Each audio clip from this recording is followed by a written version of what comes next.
અને અનેક વ્રજ ભક્તો ઠાકોરજીના શૃંગાર કરે છે એવી લીલાઓનું તો ઘણીવાર શ્રવણ કર્યું છે,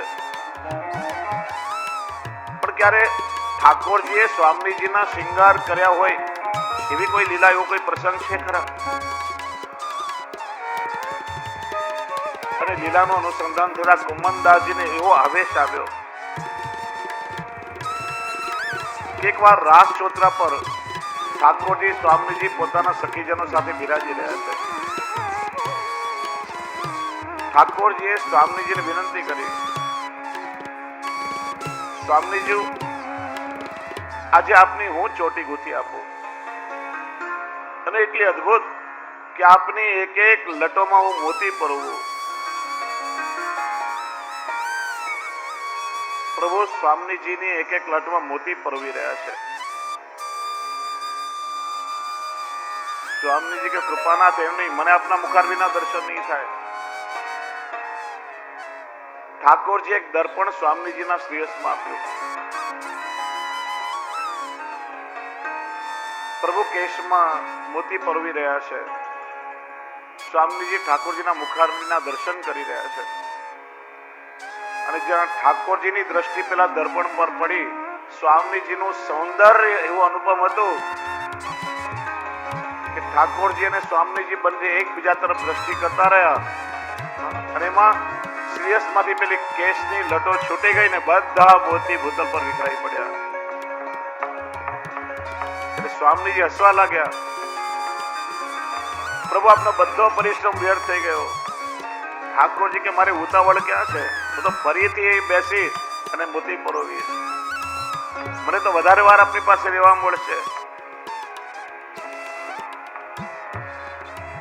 લીલાનો પ્રસંગ ચાલી રહ્યો હતો, ત્યાં ગોકુલ આવી ગયું. સવાર થઈ ગઈ, ટકરાની ઘાટ દેખાયો. શ્રી ગોકુલનાથજી આજ્ઞા કરી, અરે આપણે તો ગોકુલ આવી ગયા, હમણાં કાકાજી મંગળા આરતી કરીને પધારશે. અરે કુમનદાસજી ચમકી ગયા, આ વાતમાં અમને ગોકુલ લઈ આવ્યા. અરે મારી મંગળાની સેવા છૂટી ગઈ, મંગળાના કીર્તન કોણ ગાશે? કુમનદાસજી એવા દોડ્યા શ્રી ગોકુલનાથજી, અને શ્રી ગોવિંદરાજી પાછળ દોડે ને ત્યાં શ્રી ગુસાઈજી પધારે કે બાવા આજે કુમનદાસજીની ગતિને કોઈ ના પકડી શકે. કદાચ હું અશ્વ પર બેસીને જાઉં ને તોય કુમનદાસજીને ન રોકી શકો. એમની આસક્તિ તો શ્રીનાથજીના સ્વરૂપમાં એવી છે ને, એક ક્ષણ પણ શ્રીનાથજી વગર ન રહી શકે. અને ત્યાં મારતે ઘોડે શ્રી ગુસાઈજી ગોપાલપુર પધાર્યા. બધા અમતે માટા મારી રહ્યા હતા. ગુસાઈજી વિનંતી, કૃપાનાથ હજી શ્રીજીબાઓના મંગળા થયા નથી. પૂછ્યું કેમ? કે શંખનાદ કર્યા ત્યારના મેં શ્રીજીબાવાને જગાડવા જઈએ, કોઈને કોઈ રીતે અમારી અપરસ છોવાઈ જાય. 2-3 વાર સ્નાન કરે, અમારી અપરસ છોવાઈ જાય છે. ગુસાઈજી આજ્ઞા કરી, આ પ્રભુની અટપટી લીલાને તમે નહીં સમજી શકો. જ્યાં સુધી કુમનદાસજીના મુખથી પ્રભુ કીર્તન શ્રવણ નહીં કરે ને ત્યાં સુધી ઠાકોરજી જાગશે નહીં. અને પછી કુમનદાસજીએ મંગળાનું પદ ગાયું, નયન ભર દેખત નંદ કુમાર. અરે પ્રભુના દર્શન કરી કુમનદાસજી પ્રભુને નિરખતા રહ્યા છે. એવી કૃપા કુમનદાસજી પર થઈ છે.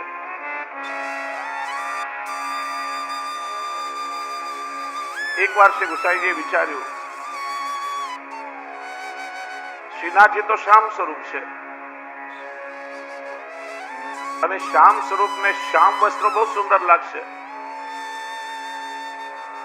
અને એક શ્યામ વસ્ત્રના તાકામાંથી શ્રીજી બાવાનો શ્યામ વાઘો સિદ્ધ કરાવ્યો. શ્રી ગુસાઈજી પોતે ધરવા પધારે. હવે બન્યું એવું કે દરજીની વેતરામાં થોડી ભૂલ થઈ, ખબર ના પડી, વાઘો થોડો નાનો રહી ગયો. શ્રી ગુસાઈજીએ વાઘો ધર્યો, પણ શ્રીજી બાવાના શ્રીઅંગ પર ના ચડે.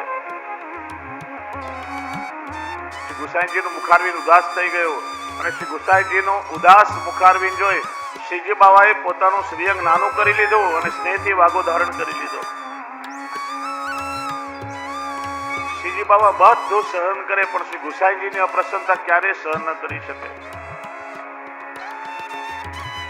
પ્રભુની આવી ભક્ત વત્સલતા જોઈ શ્રી ગુસાઈજી પ્રસન્ન થયા અને શ્રી ગિરધરજીને શ્રી ગોકુલજીને આગળ આ લીલાને વ્યક્ત કરતો એક શ્લોક લખ્યો.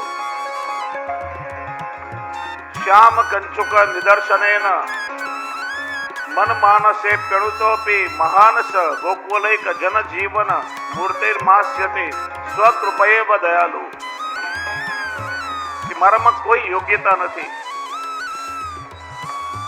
છતાં શ્રી ગોકુલવાસી બ્રજભક્તોના એકમાત્ર પ્રાણ સખા શ્રી કૃષ્ણ અત્યંત કૃપા વરસાવીને મારા અણુ જેટલા નાનકડા મનમાં પોતાની દયા દર્શાવીને માન વચતા શ્યામ કંચુકીની જેમ સમાઈ ગયા છે. જેમાં ટૂંકી કંચુકી માટે શ્રીજી બાવાએ પોતાનું શ્રીઅંગ છોટું કર્યું, એમ પોતાના શ્રીઅંગે સોહાયવી માળા ધરવા માટે ઘડીકમાં પોતાના સ્વરૂપને છોટું ને ઘડીકમાં મોટું. શ્રીનાથજી એવા ભક્તવત્સલ કૃપાળુ છે. ગોપાલપુરમાં શ્રી ગુસાઈજીના સેવક એક માળી રહે, એમનું નામ માધુરીદાસ. અને માધુરીદાસ પુષ્પોની માળા સિદ્ધ કરવામાં અતિ નિપુણ અને ચતુર હતા. પુષ્ટકાલમાં જેવા શ્રીજી બાવાના મોતીના શિંગાર થાય એવી આબેહૂબ કળીઓની માળા ગૂંથીને શ્રીજી બાવાને સિદ્ધ કરીને ધરાવે. ક્યારેક પ્રભુ મોંઘા અને ભારે જડાવ આભૂષણો ધરે તે આભૂષણોની બિલકુલ નકલ કરી અને પુષ્પ ગૂંથીને એવા હાર શ્રીજી બાવાને ધરાવે. આ માધુરીદાસની માળાની સેવાથી શ્રીજી બાવા અત્યંત પ્રસન્ન થતા. એકવાર માધુરીદાસે પેલા સોનીની દુકાને ખૂબ સુંદર જડાઉ માળા જોઈ, એમને ગમી. એમણે વિચાર્યું કે આવો આબેહૂબ હાર કળીનો સિદ્ધ કરીને શ્રીજી બાવાને ધરાવવું. શ્રીજી બાવા કેવા સુંદર લાગશે, પ્રભુ પ્રસન્ન થશે. કળીઓ લઈને હાર ગૂંથવા બેઠા. મનમાં પેલા જોયેલા હારનું સ્મરણ કરતા જાય, કળી પરોવતા જાય. નકશી બરાબર ઉપસે નહીં, ફરીથી ગૂંથણી છોડી નાખે, સફળતા ન મળે. માધુરીદાસની મૂંઝવણ શ્રીનાથજીથી સહન ન થઈ. શ્રીનાથજી આ પોતે સમય ત્યાં પ્રગટ થયા. માધુરીદાસનો હાથ પકડીને કે માધુરીદાસ, આ કળી આમ નહીં ને આમ દોરો પરવો, આ રીતે તમે ગૂંથો તો નકશી બરાબર આવશે. માધુરીદાસને ખબર ના પડી કે શ્રીજી બાવાએ પોતાવીને હાથ પકડ્યો. એમનું મન તો એવું સેવામાં પરોવાયેલું છે. જ્યારે હાર પૂરો બરાબર ગૂંથાઈ ગયો ત્યારે માધુરીદાસને સંતોષ થયો. દ્રષ્ટિ કરી તો સામે શ્રીજી બાવા ઠાડા છે. એકદમ ક્ષોભ થયો. સાષ્ટાંગ દંડવત પ્રણામ કરી ક્ષમા માગી. કૃપાના આપ પરિશ્રમ લઈને પધાર્યા, અમને ખબર સુદ્ધા ના પડી. શ્રીનાથજી અત્યંત પ્રસન્ન થયા. માધુરીદાસ, તમારી સેવાને સેવામાં તમારી તન્મયતાથી અમે અતિ પ્રસન્ન છીએ. આજે આ હાર તમે કાકાજીના હસ્તમાં સોંપજો, પોતે મને ધરાવશે. ભલે કૃપાના જેવી આપની આજ્ઞા. માધુરીદાસ શ્રી ગુસાઈજીની બેઠકમાં આવ્યા. શ્રી ગુસાઈજી કૃષ્ણદાસ અધિકારીની સાથે કોઈ વહીવટની ચર્ચા કરી રહ્યા હતા. વચ્ચે ખલેલ ન પહોંચે એ માટે એ હારની છાબ ચૂપચાપ શ્રી ગુસાઈજીની બાજુમાં પધરાવી અને ચાલ્યા ગયા. કૃષ્ણદાસજી સાથેની ચર્ચા પૂરી થઈ. શ્રી ગુસાઈજીનું ધ્યાન પડ્યું. સેવકને બોલાવી છાપ આપીને આજ્ઞા કરી કે આ છાપ જઈને મુખિયાજીને આપો, માળા પહોંચતી કરો. થોડી વારમાં મુખિયાજી હાર લઈને આવ્યા. વિનંતી કરી, કૃપાનાથ, આ હાર તો છોટો પડે છે, ટૂંકો છે, શ્રીજી બાબાના શ્રીકંઠમાં ધરાવવો શક્ય નથી. શ્રી ગુસાઈજી આજ્ઞા કરી બરાબર ફરીથી ધરાવી છો. ફરી મુખિયાજી આવ્યા, વિનંતી કરી કૃપાનાથ આ માળા તો એટલી બધી મોટી છે કે શ્રીજી બાબાને ધરી શકાતી જ નથી. નામ સાંભળી કૃષ્ણદાસ અધિકારીજી બોલ્યા, મુખિયાજી આ બીજા બધા વ્રજવાસીઓની જેમ તમે પણ આજે ભાંગ પીધી લાગે છે. ઘડીકમાં કહો છો ટૂંકી પડે છે, ઘડીમાં કહો છો મોટી પડે છે. શ્રી ગુસાઈજી આજ્ઞા કરી કૃષ્ણદાસજી શ્રીજી બાવાની લીલા અટપટી છે. શ્રી ગુસાઈજી પોતે હાર લઈને પધાર્યા અને સ્નેહથી શ્રીજી બાવાને ધરાવ્યો અને એકદમ સુંદર રીતે શ્રીજી બાબાના શ્રીકંઠમાં હાર ધરાવાઈ ગયો. શ્રી ગુસાઈજીએ પૂછ્યું કે બાવા ખેલનું કારણ શું? ત્યારે આજ્ઞા કરી કાકાજી પહેલી વાત તો એ કે આ હાર માધુરી દાસજીની સાથે મેં પોતે સ્વસ્થી સિદ્ધ કર્યો છે. બીજો આપના હસ્તી શિંગાર ધરવા અમને બહુ ગમે છે. તમને આવો ને આવો જડાઉ હાર ગૂંથણી વાળું તૈયાર કરી આપો. આ પુષ્પની માળા તો કરમાઈ જશે, પણ એની યાદમાં પેલો જડાઉ હાર અમે નિત્ય ધારણ કરશું. બીજું આ ખેલનું કારણ એ છે કે મુખિયા ભીતરિયાના શ્વાસોશ્વાસ અને પરસેવાની ગંધથી અમને અકળામણ થાય છે. આપ એમને આજ્ઞા કરજો કે સેવામાં આવતા પહેલા પોતાના વસ્ત્ર પર સુગંધી અત્તર લગાવીને આવે અને મુખમાં પ્રસાદી ભેરી લઈને આવે, જેથી અમને પરિશ્રમ ન થાય. નહીં તો આવા અટપટા ખેલ અમે કરતા જ રહીશું. શ્રી ગુસાઈજી પ્રસન્ન થયા અને માધુરી દાસના પેલા હાર જેવો આબેહૂબ રત્નોનો હાર સિદ્ધ કરાવ્યો. પ્રસન્નતા પૂર્વક શ્રીજી બાવાને ધરાવ્યો. આજે પણ માધુરી દાસની સ્મૃતિમાં એ હાર શ્રીજી બાવા ધરે છે અને હારનું નામ પણ માધુરી દાસનો હાર કહેવાય છે. આજે પણ એમની સ્મૃતિમાં ઠાકોરજી એમની સેવાનો અંગીકાર કરે છે. આવી જ કૃપા શ્રીજી બાવાએ ત્રિપુરદાસ કાયસ શેરગઢમાં રહે એમના પર કરી. આ ત્રિપુરદાસ કાયસને શ્રીજી બાવાના સ્વરૂપમાં એટલી આસક્તિ કે શ્રીનાથજીના ચરણામૃત કણિકા મહાપ્રસાદ લીધા વગર જલ પણ ન લેતા. પ્રતિવર્ષ શીતકાલ પ્રારંભ થતા પહેલા ઉત્તમ મોંઘા વસ્ત્રનું ગદલ સિદ્ધ કરાવી અને શ્રીનાથજી માટે મોકલતા. અને શ્રીનાથજી ત્રિપુરદાસનું ગદલ ધારણ કરે. હવે ત્રિપુરદાસ કાયસ એક તુર્ક અમલદારને ત્યાં નોકરી કરે. એકવાર શરત ચૂકથી હિસાબમાં થોડી ઘટ આવી. પેલા તુર્કે એ રૂપિયાની ઉઘરાણી કરી. ત્રિપુરદાસે રકમ ચૂકવી શકે એમ નહીં હતા, એમની સ્થિતિ નહીં હતી. એટલે પેલા તુર્કે ત્રિપુરદાસને બંદીખાનામાં નાખ્યા. એમની બધી મિલકત લૂંટી લીધી. અહીં પ્રબોધિની એકાદશી આવી, દેવોત્થાપન થયા. શ્રીજી બાવાને ગદ્દલ ધરાવી, પણ શ્રીજી બાવાની ઠંડી દૂર ન થાય. ઉપર બીજી ગદ્દલ ધરાવી તો શ્રીજી બાવા ધ્રુજતા રહ્યા. શ્રી ગુસાઈજીએ વિચાર્યું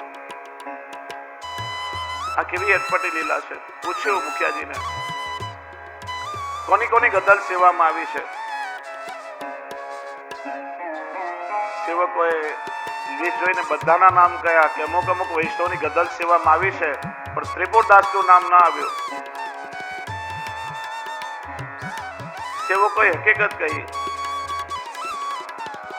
કૃપાનાથ પેલા તુર્કે એમને બંદીખાનામાં નાખ્યા છે અને કોઈ વૈષ્ણવ સાથે આપણે ખાદીનો તાકો મોકલાવ્યો છે. સામાન્ય વસ્ત્ર જાણી એની ગદલ સિદ્ધ ન થઈ. શ્રી ગુસાઈજીએ તાકો મંગાવ્યો, આજ્ઞા કરી, હમણાં ને હમણાં દરજી પાસે આ વસ્ત્રની ગદલ સિદ્ધ કરાવી લાવો. અને એ ગદલ જ્યારે શ્રીજી બાવાએ ધારણ કરી ત્યારે ઠાકોરજીની ઠંડી દૂર થઈ. આમ પ્રભુથી ભક્તનું દુઃખ સહન ન થયું અને તુર્ક જ્યાં ઊંઘી રહ્યો હતો એના શયનકુંડમાં ઠાકોરજીએ 4 દૂતોને મોકલ્યા અને પેલા મગદળથી એને મારવા લાગ્યા. તુર્કે કારણ પૂછ્યું, મને મારો છો કેમ? ત્યારે પ્રભુના દૂતોએ કહ્યું, તમે પ્રભુના ભક્તને કષ્ટ આપ્યું છે, એની સજા છે. અને ગભરાઈને પેલા તુર્કે તરત ત્રિપુરદાસ કાયસ્થને છોડી મૂક્યા. આ રીતે પ્રભુ જીવના ભાવને અંગીકાર કરે છે. આપણે ઠાકોરજીને જ્યારે કોઈ પણ સામગ્રી કે સાહિત્ય સિદ્ધ કરીને ધરાવીએ ત્યારે પ્રભુ કેવલ ક્રિયા કે વસ્તુને અંગીકાર નથી કરતા, પણ એમાં રહેલા ભક્તના ભાવને પ્રભુ અંગીકાર કરે છે. ગુજરાતની 5મી યાત્રા કરી શ્રી ગુસાઈજી 1631માં ગોકુલ પધાર્યા. થોડા સમયમાં શ્રી ગુસાઈજીના દ્વિતીય વહુજી શ્રી પદ્માવતી વહુજી પણ નિત્ય લીલામાં પધાર્યા. ત્યારે આપના લાલજી એટલે 7મા લાલજી શ્રી ઘનશ્યામ લાલજી 4 વર્ષના હતા. શ્રી ગુસાઈજીએ આ નાનકડા બાળકને જ્યેષ્ઠ પુત્ર શ્રી ગિરધરજીના વહુજી ભામિની વહુજીને સોંપ્યા. અને શ્રી ભામિની વહુજી પોતાના નાનકડા દિયરને પુત્રવત સ્નેહ કરી એમનું લાલન પાલન કરે, એમને વાત્સલ્ય કરે, એમને ખૂબ લાડ લડાવે. અને જોઈ શ્રી ગુસાઈજીએ ભામિની વહુજીને આશીર્વાદ આપ્યા કે તમારી કોખ સદાય હરીભરી રહેશે, અર્થાત તમારો વંશ સદાય ચાલશે. અને એ જ આશીર્વાદના કારણે આજે પણ ભૂતલ પર શ્રી ગિરધરજીનો વંશ બિરાજી રહ્યો છે.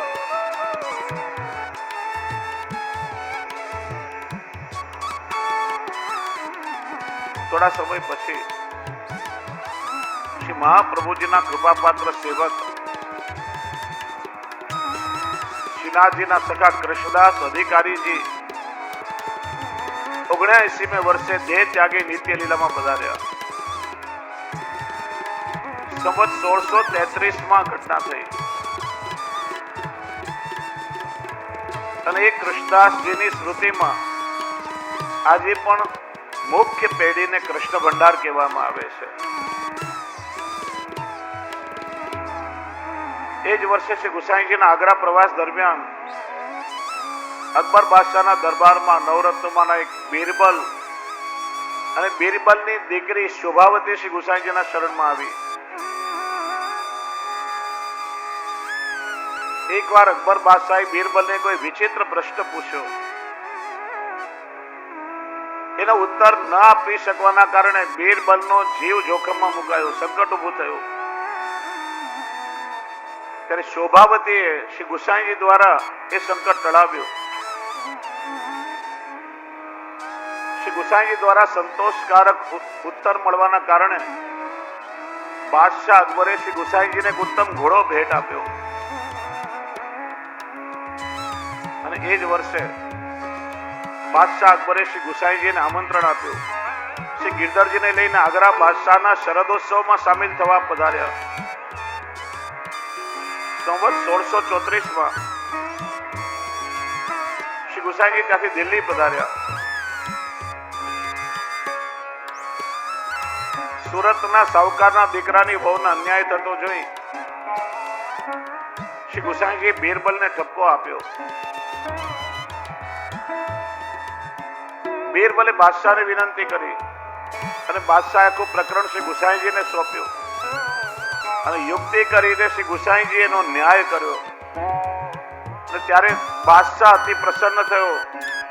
આપનું રાજકીય સન્માન કરી શ્રી વિઠ્ઠલનાથજીને શ્રી ગુસાઈ પદવીથી સન્માનિત કર્યા. ત્યારથી આપ શ્રી ગુસાઈ કહેવાયા. આપણે બધા શ્રી ગુસાઈજીના નામથી જાણીએ છીએ.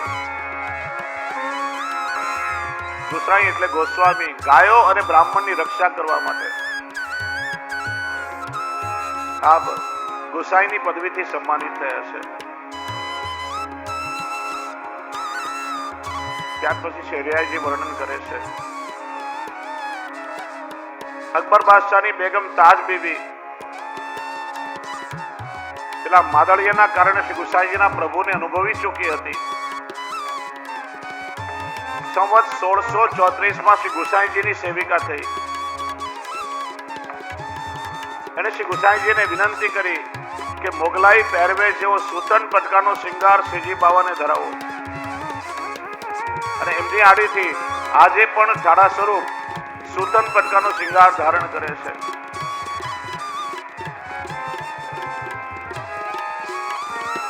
એકવાર બાદશાહનો મુકામ તળેટીમાં હતો. ત્યારે તાજ બીબી શ્રી ગિરિરાજજી પર શ્રીનાથજીના દર્શન કરવા ગઈ. એની બે સખીઓ શ્રી ગુસાઈજીના આગ્રાના સેવક રાય વૃંદાવનદાસની દીકરી કલાવતી અને બીરબલની દીકરી શોભાવતી બંને સાથે હતી. ખેલના દિવસો ચાલી રહ્યા હતા. શ્રીજી બાવાના ખેલના દર્શન કરતા કરતા પેલી તાજ બેગમ શ્રીજી બાવાના સ્વરૂપમાં એવી તન્મય થઈ ગઈ. ધમાર ગાવા લાગી, બહોરી ડબ બાજન લાગે હેલી. અને એ ધમાર ગાતા ગાતા ભાવાવેશમાં આવી ગઈ. પ્રભુને ખેલાવવા માટે વ્યાકુળ બની, વિરહાતુર થઈ, હાથમાં ગુલાલ લઈ પ્રભુને ભેટવા માટે દોડી. એના નેત્રો શ્રીજી બાવાની સન્મુખ હતા અને એવી ભાવાવેશમાં આવી દોડતા દોડતા ત્યાં અચેત થઈને ઢળી પડી. કલાવતીના હાથ એમનેમ રહી ગયા, તાજ બીબીના હાથ એમનેમ રહી ગયા. તાજ બીબીનો દેહ ત્યાં પડી ગયો. ત્યારે ધમારની છેલ્લી ટોક સ્વયં શ્રીજી બાવાએ પૂર્ણ કરી. નૃત્ય તાવત તાજ કે પ્રભુ ગાવત હોરી ગીત. આ છેલ્લી ટોક તાજ બેગમની શ્રીજી બાવાએ પોતે પૂરી કરી. ત્યારે શોભાવતી ને કલાવતી તાજ બીબીના એ દેહને માં મહેનતે ગિરિરાજજીને નીચે લાવી, પણ પ્રભુની વિરહ અવસ્થામાં નીચે પહોંચતા પહોંચતા એના પ્રાણ નીકળી ગયા. દેહ નિશ્ચેતન થઈને ઢળી પડ્યો. બધા જ ગભરાઈ ગયા. બાદશાહને ખબર પડશે તો ન જાણે કેવો ઉપદ્રવ થશે કે શ્રીનાથજીના વિરહમાં બેગમે પ્રાણ ખોયા છે. શું એ ધમાલ કરશે? કોઈનામાં હિંમત નહીં હતી કે બાદશાહને વાત કરે. પણ આ વાત બાદશાહ સુધી પહોંચી ગઈ. બાદશાહ વિચારમાં પડી ગયો. શ્રી ગુસાઈજીની નિકટ આવી ચૂક્યો હતો, સમજદાર હતો. બાદશાહ એટલું જ બોલ્યો कि जो चीज जहां की थी वहां पहुंच गई. જે વસ્તુ જ્યાંની હતી ત્યાં પહોંચી ગઈ. એટલું કઈ મુકામ ઉપાડ્યો અને દિલ્હી તરફ રવાના થયો. આ બાદશાહની એક હિન્દુ દાસી હતી. એનું નામ રૂપમંજરી. એ રૂપમંજરી પણ શ્રી ગુસાઈજીની સેવિકા બની. એનું રૂપ લાવણ્ય એટલું અદ્ભુત હતું ને વીણા બહુ સુંદર વગાડતી. ચોપાટ રમવામાં બહુ ચતુર હતી. એક દિવસ શ્રીનાથજી રૂપમંજરી સાથે ચોપાટ ખેલવા પધાર્યા અને ચોપાટમાં એવો દાવ જામ્યો કે અડધી રાત્રિ વીતી ગઈ. પ્રભુના શ્રમને દૂર કરવા માટે રૂપમંજરી એટલી સુંદર વીણા વાદન કર્યું કે આખી રાત્રિ વીતી ગઈ. શ્રીનાથજી ઠેઠ પ્રાતઃ કાલે મંદિરમાં પધાર્યા અને મંગળાના સમયે શ્રી ગુસાઈજીએ શ્રીજી બાવાના નેત્ર સેજ રતાસવાળા જોયા. પૂછ્યું, બાવાજી આપે રાત્રિ જાગરણ ક્યાં કર્યું? શ્રીનાથજી આજ્ઞા કરી, કાકાજી બાદશાહની દાસી છે. રૂપમંજરી એ નંદદાસજીની સખી પણ છે. એ વીણા વગાડવામાં બહુ ચતુર છે. અમે આજે એની સાથે ચોપાટ ખેલવા પધાર્યા અને અમારા શ્રમને દૂર કરવા માટે એને એટલી સુંદર વીણા વગાડી કે વીણા શ્રવણ કરવામાં અમે તલ્લીન થઈ ગયા. સમયનું ધ્યાન ન રહ્યું. ત્યારે શ્રી ગુસાઈજીએ વિનંતી કરી કે બાબા હવે ભક્તો માટે આટલો પરિશ્રમ ન કરો. વારે ઘડિયા ભક્તોને ત્યાં પધારો છો, મોડું થાય છે, આપને સવારે જાગવામાં પરિશ્રમ પડે છે. ત્યારથી શ્રી ગુસાઈજીએ વીણા વાદનનો ક્રમ ત્યાં જ નક્કી કરી દીધો અને શ્રીનાથજીને બહાર ના પધારવું પડે એટલા માટે ઠાકોરજીના પાટ ઉપર ચોપાટ બિછાવવાનો ક્રમ પણ શરૂ કરી દીધો. વિનંતી કરી, કૃપાનાથ હવે આપ અહીં બિરાજીને ભક્તોની સાથે ચોપાટ ખેલો. ત્યારથી ઠાકોરજીની સામે ચોપાટ બિછાવવાનો ક્રમ શરૂ થયો. આવી રીતે અનેક જીવો પર શ્રીજી બાવા કૃપા કરી રહ્યા છે. શ્રી ગુસાઈજીના સેવક કૃષ્ણ ભટ્ટ 252 વૈષ્ણવની વાર્તામાં એમના અનેક પ્રસંગો છે. ઉજ્જૈનમાં રહેતા હતા શ્રી ગુસાઈજીના સેવક. દક્ષિણ બાજુના વૈષ્ણવ કોઈ ઉજ્જૈન યાત્રા કરવા માટે જાય તો કૃષ્ણ ભટ્ટને ત્યાં મુકામ કરીને સત્સંગ કરતા. કૃષ્ણ ભટ્ટ બધાનું સમાધાન કરે, વૈષ્ણવની સેવા કરે.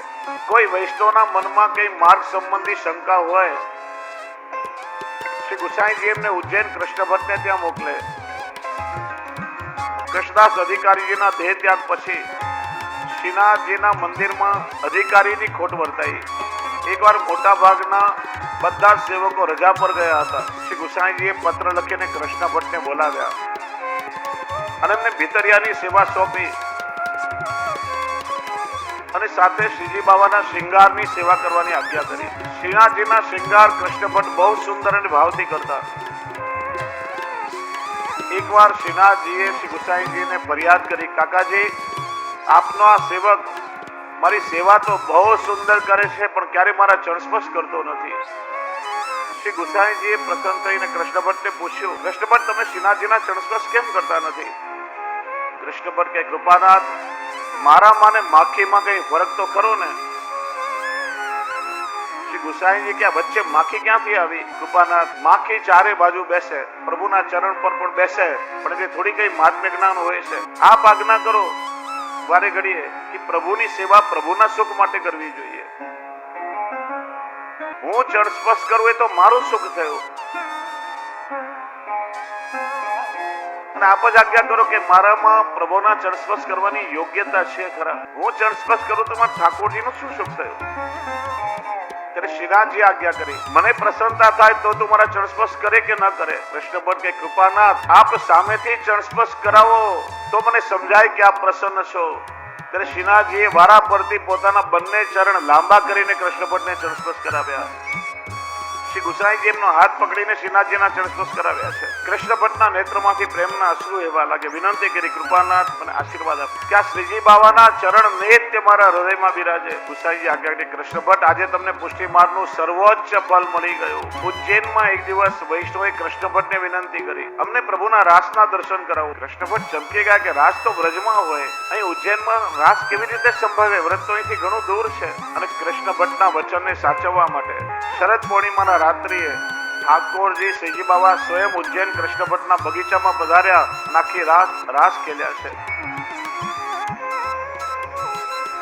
વારંવાર એમના પર ઠાકોરજી આવી કૃપા કરી છે. એકવાર એવું થયું કે પેલી તિથિની વધઘટ સમજમાં ના આવવાથી શરદ ચૂકથી મા સુદ ચોથને દિવસે કૃષ્ણ ભટ્ટે વસંત પંચમીનો ઉત્સવ ત્યાં મનાવ્યો. મહાસુદ પાંચમના દિવસે શ્રી ગુસાઈજી શ્રીજી બાવાના મંગળા કરવા પધાર્યા અને આપે જોયું તો પ્રભુના કપોલ પર ગુલાલ લાગેલો હતો. વિનંતી કરી, કૃપાનાથ વસંત પંચમીનો ઉત્સવ આજે છે ને રાજભોગમાં ખેલ થશે, આપ કોની સાથે ખેલીને પધાર્યા? કાકાજી પેલા ઉજ્જૈનમાં કૃષ્ણ ભટ્ટ છે ને તિથિનો ખ્યાલ ન રહેવાના કારણે એને ગઈકાલે વસંત પંચમીનો ઉત્સવ મનાવ્યો અને અમે એને ત્યાં ખેલીને પધાર્યા છીએ. ગુસાઈજી જ્યોતિષ શાસ્ત્રમાં નિષ્ણાત હતા. ત્યાર પછી આપણે ટિપ્પણીનો ક્રમ શરૂ કર્યો. તેમાં તિથિ, વાર, નક્ષત્ર, યોગકરણ આ પંચાંગનો ઉલ્લેખ કરી અને ઉત્સવનો નિર્ણય થાય છે. પ્રતિ વર્ષ શ્રી ગુસાઈજી ટિપ્પણી તૈયાર કરી કૃષ્ણ ભટ્ટને મોકલતા અને એના આધારે કૃષ્ણ ભટ્ટ ઉત્સવ મનાવતા. કૃષ્ણ ભટ્ટ પછી એમના પુત્ર ગોવિંદ ભટ્ટે શ્રી ગુસાઈજીના ચતુર્થલાલજી શ્રી ગોકુલનાથજીને શ્રી ગુસાઈજીએ મોકલેલી બધી ટિપ્પણીઓ પધરાવી આપી અને શ્રી ગોકુલનાથજી એ ટિપ્પણીમાં બધા પોતાના સંસ્મરણો અને અનુભવો ઉમેરતા રહ્યા. એમની સ્મૃતિ હતી, અમુક દિવસે અમુક જીવને શરણમાં લીધો, અમુક દિવસે પ્રભુએ આ લીલા કરી. અને એવું કહેવાય છે કે વૃદ્ધાવસ્થામાં આપશ્રીના ચર્મચક્ષુઓની જ્યોતિ થોડી ઝાંખી થઈ ત્યારે જુદા જુદા રંગના રેશમી વસ્ત્રોમાં એ ટિપ્પણીઓ લપેટેલી પોતાના પરિવારને આજ્ઞા કરે, ફલાણા રંગની પેલી પોટલી લઈ આવો, પછી નેત્રથી લગાડી ચરણસ્પર્શ કરે. આ પોતાનો અનમોલ ખજાનો શ્રી ગોવિંદરાયજીના પૌત્ર અને પોતાના શિષ્ય શ્રી હરિરાય મહાપ્રભુજીને શ્રી ગોકુલનાથજી પધરાવ્યા. અને આ જ નોંધ પોતીના આધારે બધા પ્રસંગોનો ભાવ પ્રકાશ હરિરાયજીએ કર્યો અને એ જ વાર્તા રૂપે પ્રગટ કર્યો ત્યારે એ જ એમની કૃપાથી આપણને 84,252 વૈષ્ણવની વાર્તાના પ્રસંગો પ્રાપ્ત થાય છે. આ પુષ્ટિ માર્ગમાં જે માલા પેરામણીનો પ્રસંગ છે આવે છે એ એમના સમયથી એમની આડીથી થયો છે. આજે ઘણો વાદ વિવાદ ચાલી રહ્યો છે. એક મત એવો છે કે ઠાકોરજીની સેવા કરવાથી જીવને નિત્ય લીલાની પ્રાપ્તિ છે તો પછી માલા પેરામણી કરવાની જરૂર શું? અને એક જૂનો જડવાદી મત છે કે માલા પેરામણી ન થાય તો ગૌલોકની પ્રાપ્તિ ન થાય. એ બિલકુલ ખોટી વાત છે. વાસ્તવમાં માલા પેરામણી શા માટે થાય? ક્યારથી શરૂ થઈ આ પરંપરા? એનો એક પ્રસંગ છે કે કૃષ્ણ ભટ્ટનું શરીર જ્યારે અસ્વસ્થ થયું, લાગ્યું કે આ શરીર વધારે નહીં ટકે, ત્યારે છેલ્લો મનોરથ ગોવિંદ ભટ્ટ અને ગોકુલ ભટ્ટ બંને પુત્રોને કહ્યો કે મારી છેલ્લી ઈચ્છા છે, મને ગોપાલપુર લઈ જાઓ, ત્યાં શ્રીજી બાવાના દર્શન કરું અને ગુરુદેવના ચરણસ્પર્શ મને થાય. તો એમને બળદગાડામાં લાવી રહ્યા હતા અને રસ્તામાં જ એમનો દેહ વિલય થઈ. અહીંયા શ્રી ગોકુલનાથજી શ્રીનાથજીના શૃંગાર કરી રહ્યા હતા. કૃષ્ણ ભટ્ટને બહારથી આવતા જોઈ શ્રીનાથજીના નિજ મંદિરમાં થઈને શૈયા મંદિરમાં ભીતર જતા જોયા. શૃંગાર થઈ ગયા પછી સેવકોને પૂછ્યું, હમણાં કૃષ્ણ ભટ્ટ અહીંયા આવ્યા હતા, ક્યાં ગયા? કૃપાના તેમને શ્રીનાથજીના શૈયા મંદિરમાં ભીતર જતા જોયા છે, પાછા આવતા જોયા નથી. ત્યારે શ્રી ગોકુલનાથજીએ સ્વસ્થથી કૃપા પત્ર લખી ગોવિંદ ભટ્ટ અને ગોકુલ ભટ્ટ પર પાઠવ્યો કે તમારા પિતા પ્રભુની નિત્ય લીલામાં સદાય માટે પ્રભુના સેવામાં પ્રાપ્ત થયા છે, માટે લૌકિક ક્લેશ ના કરશો. ગુરુદેવનો આ કૃપા પત્ર વાંચ્યો, મનમાં એક ચિંતાનો ઉદ્વેગ હતા. છેલ્લી એમની ઈચ્છા પૂરી થઈ નથી, એમની શું ગતિ થઈ હશે? આ કૃપા પત્ર વાંચી મનનું સમાધાન થયું, ચિંતા દુઃખ બધું ચાલ્યું ગયું અને સૂતક આદિથી નિવૃત્ત થઈ બધી લૌકિક ક્રિયાઓ કરી આસપાસના ભગવદી વૈષ્ણવ કીર્તન મંડળી બધાને નિમંત્રણ આપીને બોલાવ્યા. ગુરુદેવનો કૃપા પત્ર વંચાવ્યો, બધાને આનંદ થયો અને રાતભર બધાએ કીર્તન લીલા ગુણગાન કરી આનંદ ઉત્સવ મનાવ્યો અને યથાશક્તિ આનંદ ભેટ કાઢી પોતાના ગુરુ ઘરે મોકલાવી. ત્યારથી આ માલા પેરામણીની પરંપરા આપણે ત્યાં શરૂ થાય છે. જે વૈષ્ણવે બ્રહ્મ સમન લીધો છે, આજીવન ઠાકોરજીના સેવા સ્મરણ કરે